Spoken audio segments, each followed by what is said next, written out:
An Ilocano Police General, Rodolfo Azurin, is the 28th Philippine National Police Chief. He replaced Lieutenant General Vicente Danao, who was officer in charge. He was born on April 24, 1967 in Paniqui, Tarlac, and was raised in La Trinidad, Benguet. Azurin is married to Mary Grace Lino and has 3 children, Martin, Nina, and Aaron. Azurin, a graduate of Philippine Military Academy Macatao class of 1989. Here's the Kasimbayanan thrust of General Azurin. The program aims to strengthen relationship of the PNP with community and bring awareness of shared responsibility in contributing peace and order, progress, and even holistic transformation of the society.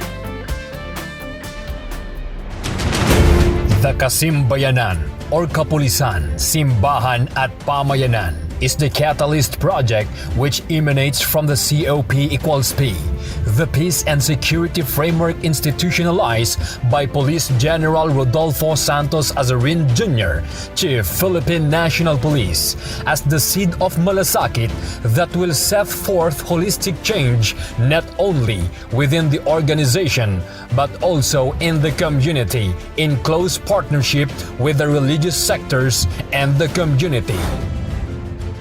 All these 3 key players shall serve as Kasimbayanan coordinators and all works in instilling care, ensuring public order, and promoting peace anchored on the PNP core values: makadiyos, makakalikasan, makatao, at makabansa.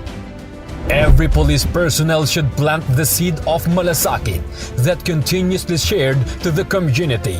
This angle of care expands as it translates to achieving kaayusan and kapayapaan in parallel direction towards progress or kaunlaran by engaging multisectoral entities and communities towards nation building. With the institutionalization of MKK=K, steered by the implementation of Kasimbayanan, ang pangarap na payapang bansa ay di lamang pangarap kundi isang katuparan na minimithi di lamang ng ating Pangulo, ng pamahalaan at ng inyong kapulisan. Ito rin ang pangarap ng bawat isa sa pamayanan. Sa aking pamumuno sa buong hanay ng pambansang kapulisan, katuwang po ninyo kami sa hangarin ng isang maayos, mapayapa at may malasakit sa bawat Pilipino para sa isang maunlad na Pilipinas.